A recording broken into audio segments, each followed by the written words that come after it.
जरूर जय। भगवान कृष्ण की चिंतन विचारधारा ये सोच रही होगी कि यदि उस भूमि पर साधना संपन्न की जाए तो उतने श्रेष्ठ मास में साधना संपन्न की जाए जो अपने आप में पवित्रतम मास माना जाता है। इसलिए कार्तिक मास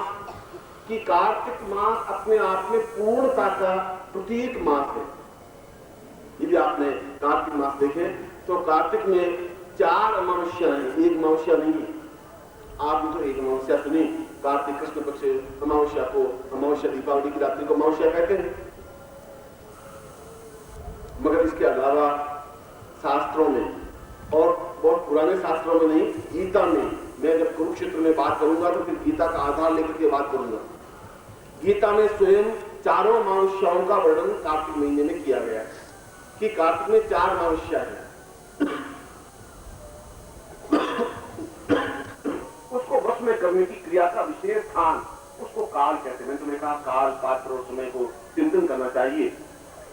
वश्या का मतलब है पूर्ण वशीकरण, अनुकूल बना देना, अपने अनुकूल बना देना। उस रात्रि को अपनी साधना के अनुकूल बनाने की क्रिया को वश्या है। कार्तिक मास में 4 अमावस्याओं का प्रयोग किया गया। ज्योतिष के ग्रंथ में भी 4 अमावस्याओं का वर्णन है। यदि आपने ज्योतिष ग्रंथ पढ़े हो वराहमिहिर के, तो वराहमिहिर ने स्वयं ताजिक नीलकंठी में, जो महत्वपूर्ण पुस्तक है, ज्योतिष जिसने जानना होगा, पढ़ा होगा, तो ताजिक नीलकंठी जरूर पढ़ी होगी। ताजिक नीलकंठी में कार्तिक मास में, केवल कार्तिक मास में, प्रत्येक मास में नहीं, यूं तो 4 महीने बहुत महत्वपूर्ण माने गए। वैशाख महीना, आषाढ़ महीना, कार्तिक महीना और माघ महीना। चैत्र में भी नवरात्रि होती है, आषाढ़ में भी नवरात्रि होती है, माघ में भी नवरात्रि मानी गई। कोई ये आवश्यक नहीं आश्विन में नवरात्रि हो। आश्विन में, माघ में, चैत्र में और आषाढ़ में 4 नवरात्रियों को महत्व दिया गया है। ठीक उसी प्रकार से कार्तिक मास में 4 अमावस्याओं का महत्व दिया गया है। अमावस्या के प्रथम अष्टमी को पहली अमावस्या, जिसको कुहू अमावस्या कहा गया है। मैं कार्तिक की बात कर रहा हूं, ये मैं ज्योतिष के आधार ग्रंथ ताजिक नीलकंठी की बात कर रहा हूं, और यही शास्त्र में भी वर्णन है। और इसीलिए उस श्लोक में 2 बातें बहुत महत्वपूर्ण कही। एक महत्वपूर्ण बात तो कृष्ण ने यह कही कि अपने सारे विकारों को समाप्त करने की क्रिया केवल गुरु मंत्र के माध्यम से ही संभव है। और गुरु आप किसी को भी बना सकते हैं, देहधारी को भी बना सकते हैं और देहधारी को बना सकते हैं। भगवान कृष्ण को भी गुरु मान सकते हैं, राम को भी मान सकते हैं, गौतम बुद्ध को भी मान सकते हैं। जो भी आपको रास्ता दिखा सके उसको गुरु मान सकते हैं, और उस गुरु चिंतन के माध्यम से उन सारे विकारों को आप नष्ट कर सकते हैं। क्या उससे नष्ट होते हैं? और मैं कहता हूं कि क्या माइक के ऊपर पर्दा डाल देने से आवाज बंद होती है? मैं कहता हूं होती है। मैं आपके सामने पर्दा डाल देता हूं, अब आवाज आपके पास नहीं पहुंचेगी। पर्दा हटाता हूं, मेरी आवाज आप तक पहुंच रही है। ठीक उसी प्रकार से जब हम उस मानस चिंतन को करते हैं, मानस मंत्र को करते हैं, तो निश्चय ही हमारे मनोविकार न्यून होते हैं, कम होते हैं, और धीरे धीरे समाप्त होने की क्रिया बनती है। आज से 6 साल पहले जो साधक जो तुम्हें आते थे शिविर में, और उनका क्रोध और उनका लोभ और उनका लालच, और वही साधक अब जो आ रहे हैं, तो बहुत अधिक अंतर आ गया है। ये नहीं कि अब सब मनोविकार से मुक्त हो गए, मगर पहले की अपेक्षा पहले 100% थे, तब 30% मनोविकार है। ऐसे मनोविकार तो कृष्ण के जीवन में भी थे, राम के जीवन में भी थे। मैं ये नहीं कह रहा हूं मनोविकार समाप्ति हो जाएंगे, मगर हम उनमें न्यूनता ला सकते हैं, और जितनी न्यूनता ला सके, इसीलिए कृष्ण ने गीता में पहले ही अध्याय में अपने गुरु का स्मरण करते हुए कहा कि मैं इस अर्जुन को जो कुछ समझाऊं वो अपनी पूरी क्षमता के साथ समझा सकूं, इसको बता सकूं कि तुम कायर हो गए हो, बुद्धिल हो गए हो, मगर तुम्हारी कायरता तुम्हें जिंदगी में कलंक के रूप में याद किया जाएगा। मैं तुम्हें एक मित्र हो, तुम्हें खड़े होना है, और खड़े होकर के जीवन में ऐसा काम करना है जिससे तुम विजय बन सको। वह चाहे उस विजय तक प्राप्त करने के लिए चाहे कितना ही लंबा रास्ता पार करना पड़े, तुम्हारे पास तो जीवन है, उस जीवन के माध्यम से चलकर उस रास्ते को पार कर सकते हो। और मैंने अभी जो आपको 4 अमावस्या के बारे में समझाया, वहां कृष्ण ने इस श्लोक के सूत्र में बहुत महत्वपूर्ण बात है। गीता को भक्ति के रूप में भी पढ़ा जा सकता है, समझा जा सकता है, क्योंकि कहा गया है कि जो चतुरन की बात बात में बात, जो खेलन के बात बात में बात। जिस प्रकार के केले के पत्ते को या प्याज के छिलके को आप हटाएं तो नीचे दूसरा छिलका, फिर तीसरा, फिर चौथा छिलका हटाएं, फिर और छिलका, 20 छिलका हटाएं तो नीचे 21वां छिलका मिल जाएगा, 25 छिलके हटाएं तो भी नीचे छिलका मिल जाएगा। और बुद्धिमान और मूर्ख की बातचीत में इतना ही अंतर है कि बुद्धिमान की बात को ऊपर से हटाएं तो नीचे एक और उसका अर्थ निकलेगा, उसको बैठाएं तो 30 अर्थ निकलेगा, फिर चौथा अर्थ निकलेगा, फिर 5वां अर्थ निकलेगा। इसको बुद्धिमान कहते हैं। मूर्ख सीधी एक बात कहते हैं, उसका एक ही अर्थ निकलता है, उसको मूर्ख कहते हैं। इतना ही अंतर है। बुद्धिमान मूर्ख सींग का कोई अंतर होता नहीं, उसकी सींग होती खली, वो बात को बहुत पैनी दृष्टि से कह सकता है। अब जो आदमी समझे गहराई से वो समझ जाए। इसीलिए गीता पर सैकड़ों भाषी, भगवान बुद्ध ने भी गीता पर भाष्य लिखा, महात्मा गांधी ने भी भाष्य लिखा, विनोबा भावे ने उसके भाष्य लिखा, मधुसूदन दत्त ने भी भाष्य लिखा। उसको जिस प्रकार से मैंने श्लोक बोला, उस श्लोक में कहा कि इस तीसरी अमावस्या को व्यक्ति पूर्णत्व प्राप्ति के लिए भी अपनी जीवन की पूर्णता प्राप्त कर सकता है।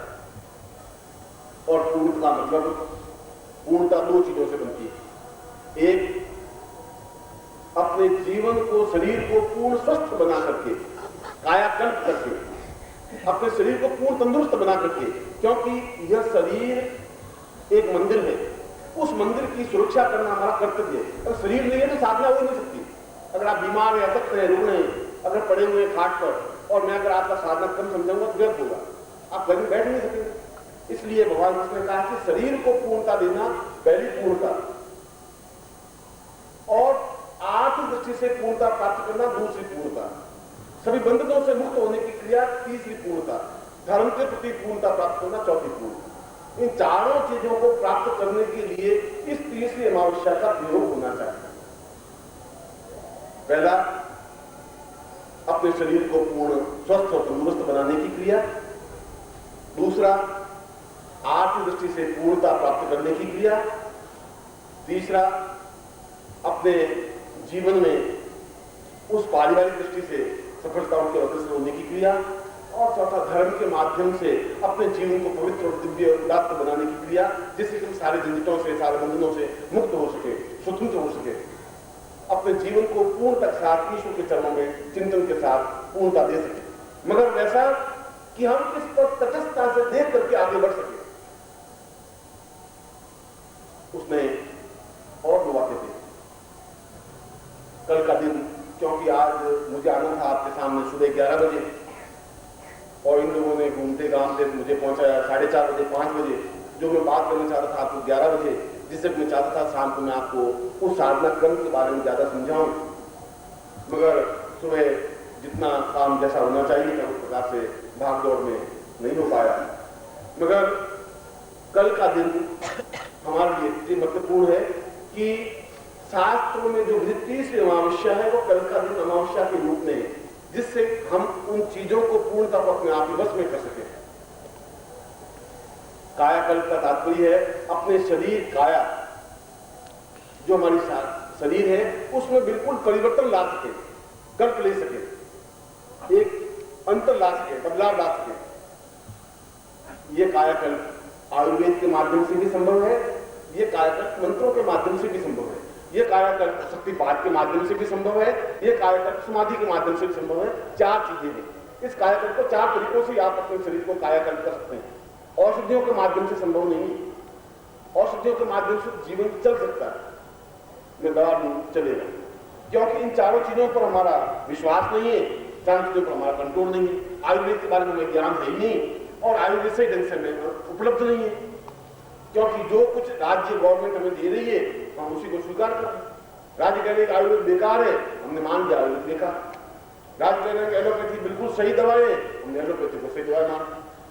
वो कह रहे हैं कि ये सब कुछ खराब है, ये सब कुछ खराब है। भगवान का नाम लेना दख्यानुषी है, हमने मान लिया भगवान का नाम लेना दख्यानुषी। चोटी रखना अपने आप में अच्छा नहीं है, हमने मान लिया चोटी रखना अच्छा नहीं, क्योंकि हम तो गवर्नमेंट की आंखों से देख रहे हैं, अपनी आंखों से तो खोलते नहीं, देखते नहीं, चिंतन नहीं करते। आयुर्वेद के माध्यम से भी कायाकल्प की क्रियाएं संभव हैं, यदि सही ढंग से आयुर्वेद के माध्यम से उस प्रकार के औषधियों को मिला करके औषधि बनाई जाए। हमारे शरीर में कोई भी रोग हो, उन रोगों को कम कर सकते हैं, समाप्त कर सकते हैं। मैंने 2 शब्द काम में लिए, एकदम से लेते ही आप बिल्कुल रोग मुक्त होकर के जवान पट्टे बन करके और कल मेरे सामने खड़े हो जाएंगे, देखो गुरु जी 25 साल ऐसा संबंधी हो, क्योंकि आपने शरीर को इतना अधिक घिस लिया है कि इतना टूट फूट हो गई शरीर में कि आपको उसको वापिस तारों को जोड़ने में भी शरीर को बेचारे को बहुत टाइम लगेगा। निर्दयता से जितना आपने अत्याचार शरीर पर करना है कर रहे हैं, निश्चित रूप से कर रहे हैं। मगर मैं प्रमाण दे रहा था कि आयुर्वेद, और मैंने काउंटर पर आयुर्वेद में कुछ फॉर्मूले कायाकल्प के रखे दवाइयों के, इसलिए रखे कि ये आज के युग में भी एहसास कर सके कि कायाकल्प के माध्यम से निश्चित रूप से रोगों से मुक्त हुआ जा सकता है। इसलिए मैंने, क्योंकि मेरा धर्म, मेरा कर्तव्य साधना कम समझाना है, तो आयुर्वेद की भी स्थापना करनी है। जो जरूर से ज्यादा बुद्धि रख करके वो नित्य डकार लेते ही रहते हैं, और जब वो डकार लेते हैं तो सामने वाले को दूषित करते ही है, क्योंकि जिसका पेट बहुत फूला हुआ होता है तो क्या करे, वो कुछ न कुछ तो कहीं ये सब बेकार है। तो अभी बताया आपको ऐसे पुत्र हैं, पूछो भाई कौन है इसका बाप, अब मैं तो क्या जवाब दे सकता हूँ, इसकी माँ जवाब दे सकती है, मैं तो दे नहीं सकती, अब मेरे को और क्या जो बेटा ही करे। और जिसको बुद्धि का अजीर्ण हो गया, वे भी इन मंत्रों के चिंतन पक्ष को आप स्पष्ट रूप से देखें।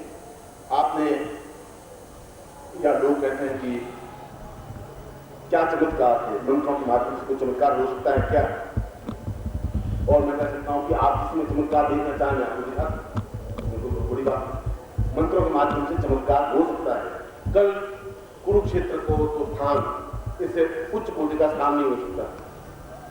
साधक, और आप निश्चित रूप से साधक हैं, इस बात का मुझे विश्वास है। गर्भ तक जहां पर ब्रह्मा ने इतने उच्च कोटि के ऋषियों ने बैठ करके साधना की होगी, जरूर ये स्थान अपने आप में महत्वपूर्ण होगा। और फिर कार्तिक महीना, और फिर कार्तिक महीने की पूर्णता की अमावस्या, 5 चीजें एकत्र होने के बाद भी हम अगर लाभ नहीं उठा सके तो हमारे जीवन की बड़ी न्यूनता है। और यदि गुरु नहीं दिखा सके तब गुरु की भी न्यूनता है, तो शिष्य की न्यूनता ही नहीं, गुरु की भी न्यूनता है कि उसको सही ढंग से नहीं समझा सके, बता सके। यज्ञ कुंड, मैं आपको चमत्कार की बात बता रहा हूं, क्योंकि आप चमत्कार, कल शाम को बात चल रही थी, वो ये सब कह रहे थे कि गुरु जी चमत्कार, हरियाणा के लोग तो एकदम से चमत्कार देखते हैं। मैं तो हरियाणा के लोगों को विशेषता हूं, मैं तो क्या बताऊं, क्योंकि बाकी देश के लोग बेचारे कम ऐसे होंगे, हरियाणा के लोग चमत्कार में ज्यादा विश्वास कि गुरु जी वो तो बस कुछ भी चमत्कार कर सकते हैं, देखना चाहते हैं, करना भी चाहते हैं। तो मैंने कहा कि अलग मुझे ऐसा जवाब उनको नहीं देना चाहिए था। मैंने उनको कहा कि बच्चे का जन्म 9 महीने बाद होता है, हरियाणा के लोग 2-3 महीने बाद पैदा करके दिखा कुछ नहीं कर ये क्रिया, ये ज्ञान, ये साधन उनको आती है, और हरियाणा के लोगों को पूरी तरह से आती है। बाकी देशों की अपेक्षा उनमें ज्यादा ज्ञान है इस मामले में। तो फिर वो ऐसा कुछ चमत्कार हमें नहीं दिखाया, गुरु जी अब देखो हम चमत्कार दिखाते, आप नहीं दिखाया मंत्रों के माध्यम से, अब हम दिखा देते। दूसरे काल में 9 महीने बच्चे होते हैं, हम दूसरे महीने करके दिखाते। सद्गुरुदेव डॉक्टर नारायण दत्त श्रीमाली जी के दुर्लभ वीडियोस, पुस्तक, पत्रिका एवं साधना की निःशुल्क दीक्षा प्राप्त करने के लिए नीचे लिखे हुए नंबर पर विरल पटेल जी को व्हाट्सएप पे अपना नाम और अपने शहर का नाम लिखकर भेजें। धन्यवाद।